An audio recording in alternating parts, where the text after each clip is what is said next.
The same old problems, I thought I solved them. Fell so far, I broke through the bottom. Wound up back at square one, losing a battle that I thought I had. All right, everybody, welcome back to a brand new season of the Behind the Wall podcast.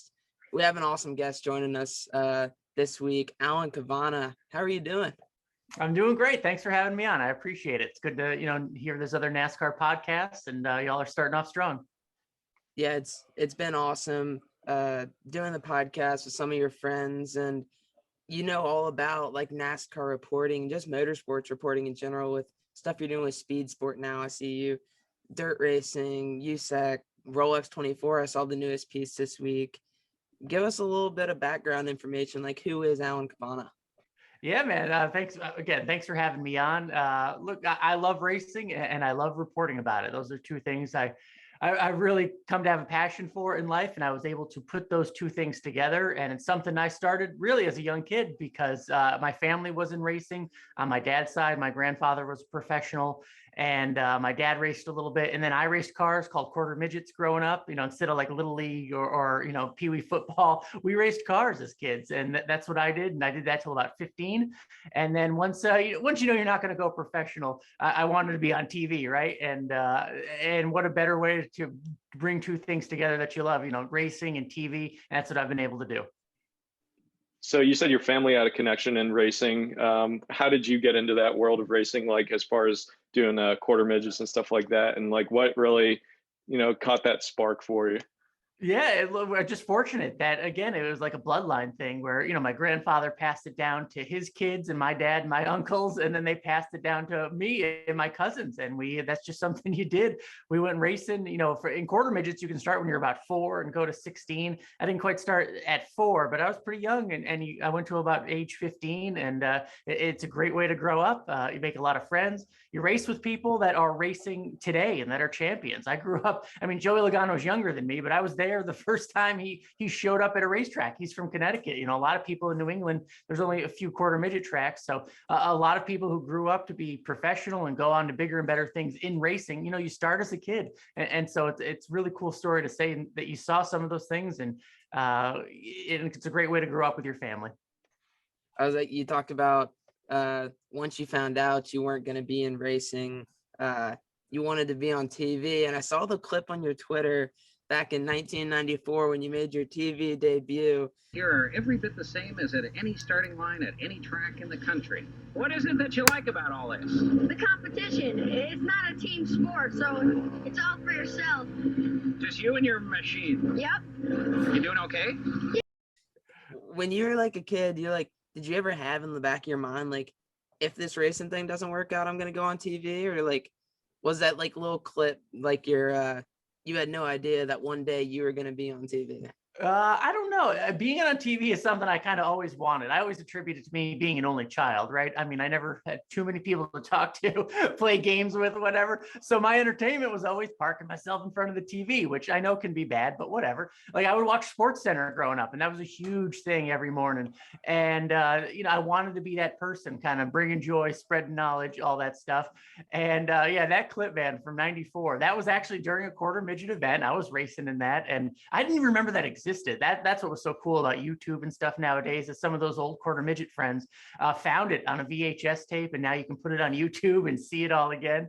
But yeah, that's kind of what I want to do. I always wanted to be on TV, talking about it, giving back, if you will, spreading that entertainment through that little box that you watch and plop yourself in front of. And so I became very focused at that. I was very fortunate. I found something I wanted to do. I stayed very focused at it, and that's what I pursued through school and professionally, and stuck with it, and it actually worked out. So like as far as getting into your professional career, journalism, I'm sure Josh's interested too, because he's heading down that path. What really was made you want to get into journalism, and how you kind of got to where you are now? Yeah, I thought maybe that's a good question, because again, I wanted to be on TV, and maybe this was the quickest path. I don't know. I envied, when I was much younger, those SportsCenter types. And I heard when I was young that a lot of them went to Syracuse University. I didn't know anything about the school, but I knew that a lot of those TV people went to Syracuse. So boom, had it in my mind. I want to go there. I want to, because it ends up, they have, a really good journalism program, obviously, which I learned all about. But and that's how I wanted to do it. They had a good hands-on. It was more like they taught it like a trade, right? It wasn't just reading out of a book or anything. You really had to get your hands dirty and get out there and learn the equipment and go out and do it yourself and make the mistakes, learn how to edit, learn how to shoot and all that stuff. And then they just teach you the path that, once you get out of college, you got to go and do it, really, right? You got to go to the small place, small city in the middle of nowhere and start there and start climbing the ladder. And that's what I wanted to do. Now, again, I always wanted to, bring the two worlds together, right? Racing and television. And I just thought the fastest way to climb that ladder was, one, I had to be in Charlotte. That was a big thing.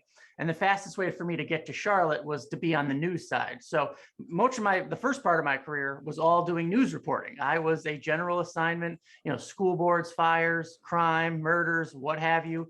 Cat stuck in a tree, that type of stuff. I was that guy doing those type of stories, but I always had a focus on, if you climb the ladder, you get to Charlotte, then you're in the NASCAR world. Then you can start meeting the people and all that stuff.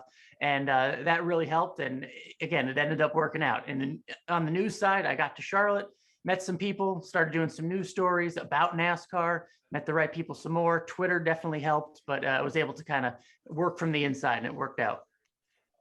Yeah, I'm really good friends with Andrew Kurland and Jason Schultz. And Are you? I watched their podcast, and he goes to ASU. You wore your Syracuse shirt, and you're like, oh, yeah, the battle between the journalism schools. So I see the Syracuse shirt now. So I gotta represent, man. Yeah, I gotta go text him after, and it's like, yep, you wore a Syracuse shirt. I'm sure you're proud. But you talk about college. Me and Jay are both college students. I'm a junior. He's a senior. We're trying to just kind of like make it to like the top level. I'm hoping to find an internship this summer in NASCAR and just be in the Charlotte area, because that's where, like, the home of NASCAR. That's where, if you want to work in the sports, you got to go there. Through college, what steps do you think you took, and like pieces of advice you learned in college that you'd tell somebody who's in college now wanting to make it into the sport? Yeah, that's a great question, because so much of it is going to be done outside of the classroom, right? Like none of this stuff. I mean, you can learn communications law, and you should, and ethics and all that stuff. But, until you know what it's like to hold a camera out in the middle of the freezing weather, right? And the equipment might fail or might fog up, or, just carrying all that stuff around. I mean, you won't know those things until you go out there and do them. And getting internships, stuff like that is so important. I did that, end of the sophomore year, end of the junior year, getting out and, just volunteering with these stations to help carry the equipment or see the professionals and how they do it in the field. That stuff is so important. Get involved on campus. Syracuse, Arizona State, great schools. Obviously, the school can matter with the alumni and everything, but it's what you do outside of that classroom. Go cover the women's volleyball game or the field hockey game or the men's soccer game. Just sit up in the stands and cover it in front of no one if you want to. You know what I mean? It's up to you to practice. What you're doing now is something I never had access to, right? We didn't have Zoom or podcasts back then. I may look young, but I'm a little older now. We didn't have any of this stuff. So the fact that you can get out here as a college student and make your own content and learn how to edit and learn how to shoot and put it on the internet for maybe getting an audience and learning what's working, what's not. I mean, you're light years ahead where so many of us weren't, just a few years ago. So all that's positive. So what you're doing now, again, the classroom stuff is very important. You got to get a degree and all that stuff, but the kind of stuff you're doing now and learning how to edit, learning how to interview and ask questions and being bad at it, that's so important, is being terrible, because you will be terrible, but it's better do it now, right, than do it later. And then you apply to jobs and you have some experience, but every time you do one of these things, you've learned something and you're going to get better. So the more you do with these interviews, with these podcasts outside of the classroom, that's what I would encourage everybody to do. Yeah, look back and you say like having the bad interviews and stuff. And when we first started the podcast, I go back and like re-listen to it every now and then. And we have interviews and I'm like, why did I ask that question? Like that was such a bad question. Like, why did I do that? So my biggest thing this year is like, and when people like ask me, it's like, because I have some friends who like want to start writing and we have a website. So I have a couple people who are going to start writing for like our website this year. And they're like, where do I start? And I was like, the best part's just like having like a platform. And so I started with Speedway Digest, and then we started like our website. And that's the biggest thing, like what you said. It's like you want to get the experience and like doing all that, because what I learned this year, I did social media marketing at Dominion Raceway. Oh, And nice. I the stuff I learned from there and the connections I made Yep. ended up landing me a spot at Daytona in 2 weeks working with an ARCA team. And That's awesome. Look at it's you. I won't even be in Daytona and you'll be in Daytona. That's awesome. it's really cool. And that's like what I always like to like tell people. And through like your work and where you've gone, you now have a section or like a video segment that you do each week on Speed Sport. Comparing that to what you've done in the past with TV reporting, news reporting back in Missouri, what is different about this position that you have now that's different than what you've done in the past? It's a quick short segment and stuff, but it encompasses all forms of racing. I was primarily NASCAR, so that's what getting on with Speed Sport has really opened my eyes and helped me, expand my knowledge, which is important at any age or any level. I know so much more about dirt racing, NHRA, motocross, all the stuff, all the thousands of tracks across the country, the short tracks. I know way more about that stuff than I did 1 year ago. So I'm very happy with that. But the product itself, I mean, it really is just a continuation of everything you do, whether it's on TV or, digital broadcasts. Is that it's essentially a news segment, right? 220 of a news segment about what's coming up or what happened. I try to, write it creatively, write tight. I would encourage everybody, even if you're on the broadcast side, learn how to write newspaper articles, be a better writer. The better writer you are, the better speaker you'll be clearer, you'll talk in shorter sentences, you'll communicate better. Writing is so important. That's what I like to think I bring to those Speed Sports scripts, at least, is because you can pack a lot of good information, a lot of quick quality information into one kind of 2-minute segment, and hopefully make it somewhat, entertaining and value added. I hope you take something away from it every time we do it. And then, I learned, look, I didn't really know much about editing. I hadn't edited in a few years until last year with the Speed Sports stuff. And even if it's rudimentary, I can say, I learned how to edit on, iMovie or what have you, any of those programs. Now, you know the basics, and then you get back into it and kind of dust it off. And that's what I've been working on. Yeah. And kind of like a follow-up to that is you cover, like you said, dirt racing, NHRA. The Rolex 24 is something that just happened. And I feel like in the past couple of years, F1 has grown in the NASCAR fan base. And then this year, there was a huge portion on like the Rolex 24 and sports car racing in general in the NASCAR fan base. How important do you think it is for motorsports as a whole to have these kind of like intertwining fan bases, NASCAR fans being F1 fans, and just all around? It's great. It rises. It's the tide that raises all the ships, right? I mean, for too long of a time, it was separate, right? NASCAR people, IndyCar people didn't like NASCAR. They'd call them taxi cabs, what have you. F1, it was, this kind of snotty, uppity thing that you couldn't really appreciate. But that's not good. It's not good for the sport of racing. Even though there are different factions, everyone should be a fan. And it looks like everyone kind of is, right? Even between dirt and pavement racing, there was 2 factions, almost in different worlds, even though they're all chasing the same thing. They're all chasing that checkered flag. Just a bunch of things have happened, right? I mean, if you grow up in America, F1 wasn't the most popular thing as if you grew up in Europe, but now you're getting more exposure to it. It's on ESPN. You can see it just about every week. That the F1 series, the Netflix series about F1s definitely helped, even if you were a non-racing fan, because people like drama, people like stories, and that's what these race car drivers are. I mean, at the end of the day, they are strapping themselves in rockets and shooting themselves around a track because, for sport, and people can relate to that, the drama that brings. And then you have a guy like Kyle Larson, who has helped bridge that gap between dirt stuff and open wheel and brought it to NASCAR, and that goes both ways. I mean, Kyle Larson has helped people in NASCAR become dirt fans. I am one of them. I've learned so much because even if he's in that race, if he's racing somewhere, I'm like, oh, let me check that out. I now know what the track is. I know who his competitors are. I know, kind of about the cars, the sprint cars, non-wing, chili bowl, all that stuff because of Kyle Larson. And that goes the other way. dirt fans of Kyle Larson who, they won't wear a NASCAR shirt, but they will wear his dirt shirt. They're going to follow what he's doing on Sunday. Things like that help. And now you're seeing that with a lot of drivers who never had anything to do with dirt racing before, going down and trying it. I mean, Chase Elliott never ran a dirt race before ever, Cup champion. All of a sudden he wants to go do dirt. It's like watching at a small high school gym, right? I mean, if Michael Jordan showed up, right? I mean, that's when you see the Cup champion suddenly go out to the middle of nowhere, Midwest, and show up at a dirt track. I mean, that's huge for the community. And that bridge goes both ways.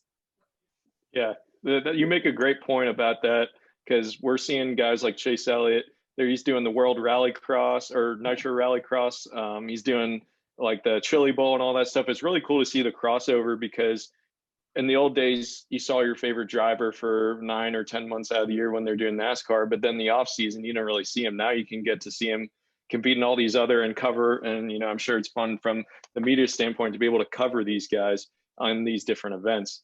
Kind of moving back towards NASCAR, this is a fun one for you. Like, what's been one of your favorite or most memorable NASCAR related events, or anything that you got the chance to cover yourself?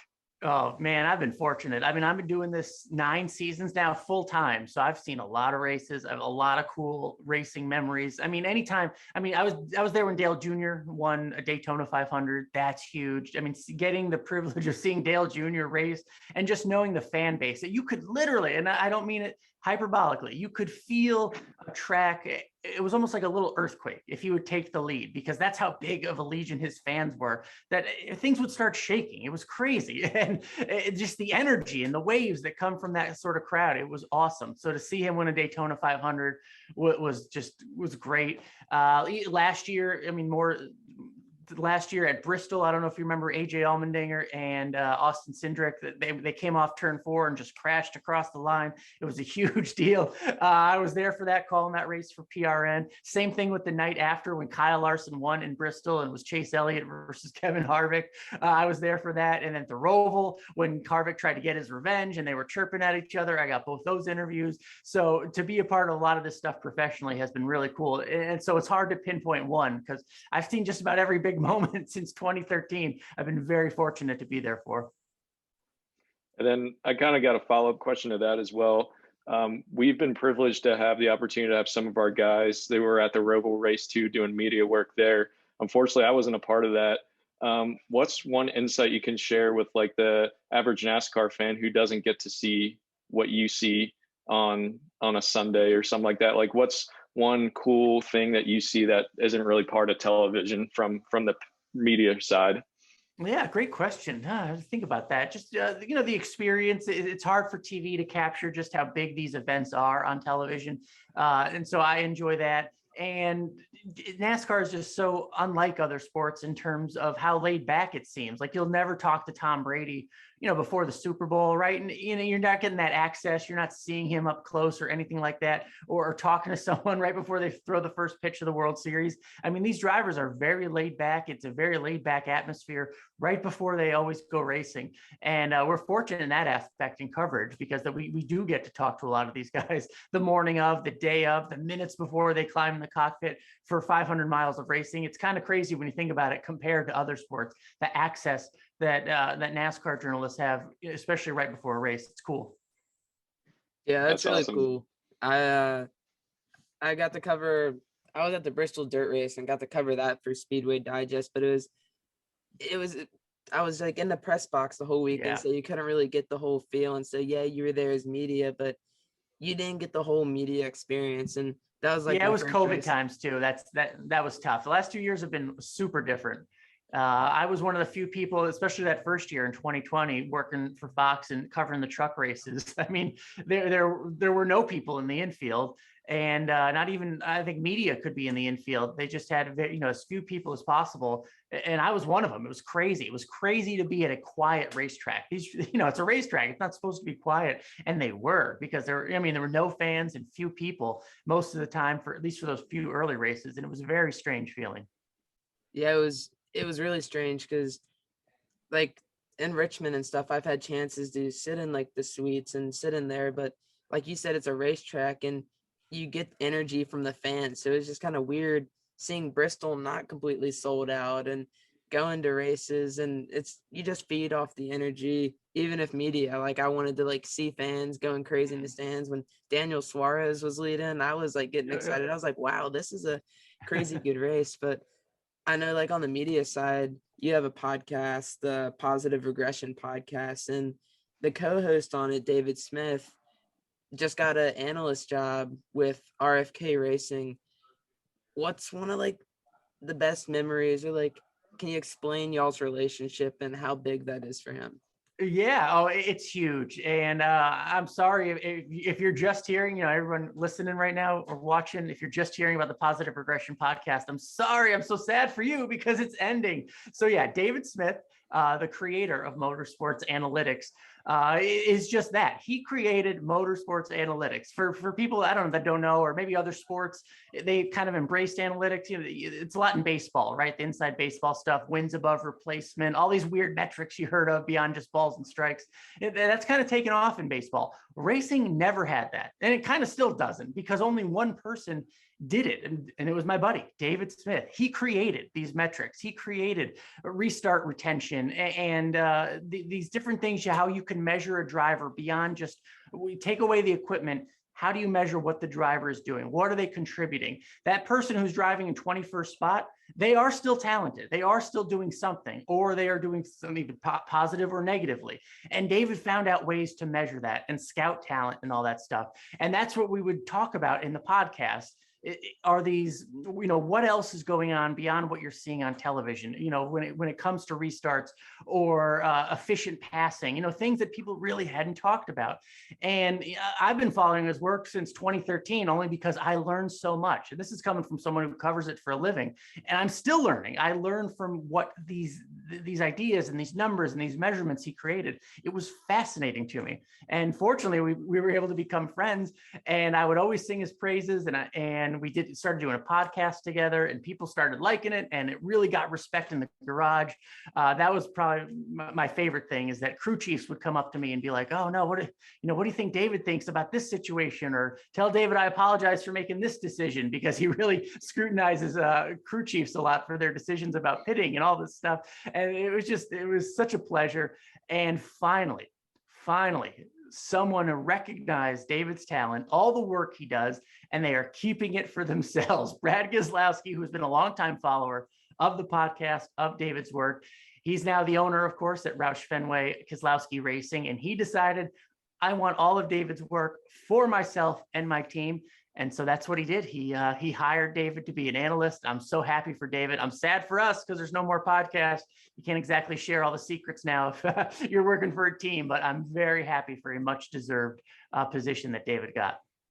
Yeah, I'm a huge number nerd. So seeing that is like all the analytics and stuff you really don't see in like on TV. They're like, oh, top 10s, top 5s, but you don't see like restart analytics. Yep. Who has this and that, because sometimes finishing top 20 or what percentage of the time you're in the top 20 could be huge for a backmarker team and stuff like that. But I know we're kind of stretching on time, but we have the NASCAR season starting here, I guess this weekend with the Clash. Yeah. And last year we saw, I feel like a lot of different winners, and I feel like this year is going to be more of the same.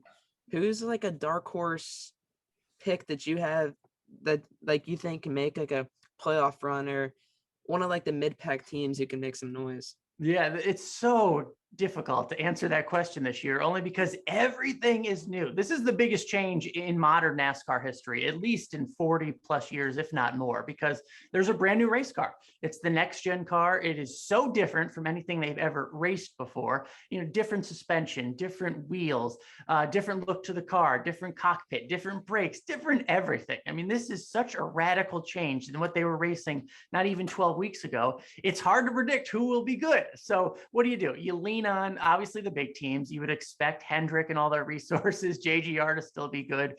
Kyle Larson, I mean, he's a champion for a reason. They adapt quickly, but you hope that maybe there is some parity, or there are some other teams that can hit on something early.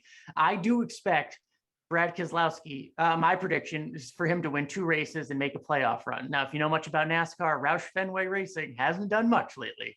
And lately, I mean, a long time, unfortunately. They've just been behind that top tier for a long time. But Brad Keselowski, an excellent driver coming into his prime, smart mind. And now he has control of a lot of personnel decisions. He's brought so many people over. They didn't just add the driver, Brad Keselowski. They added so many people over at Roush Fenway Keselowski Racing now, including my buddy David Smith, including new crew chiefs, all sorts of engineers. I do believe that it will be a payoff for that team.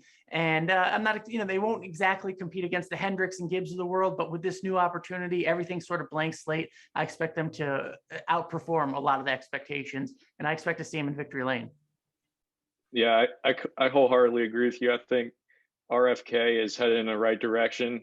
They may or may not have immediate success, but I think in 2 to 3 years' time, they'll be up near the old Roush Fenway as far as performance goes. I think we'll end with this. We love hot takes at Behind the Wall Media. Would you like to share a hot take for this NASCAR season?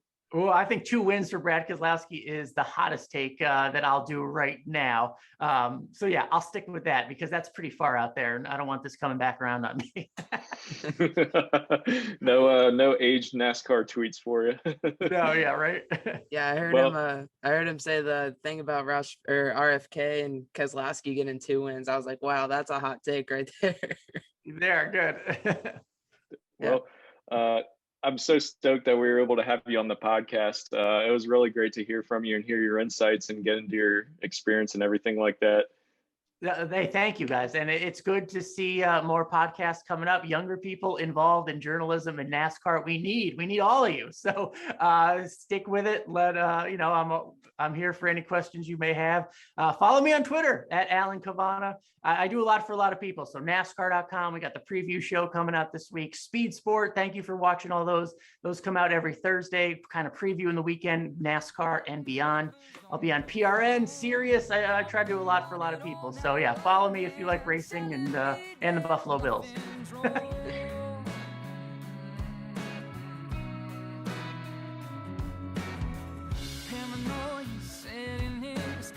Second guessing you want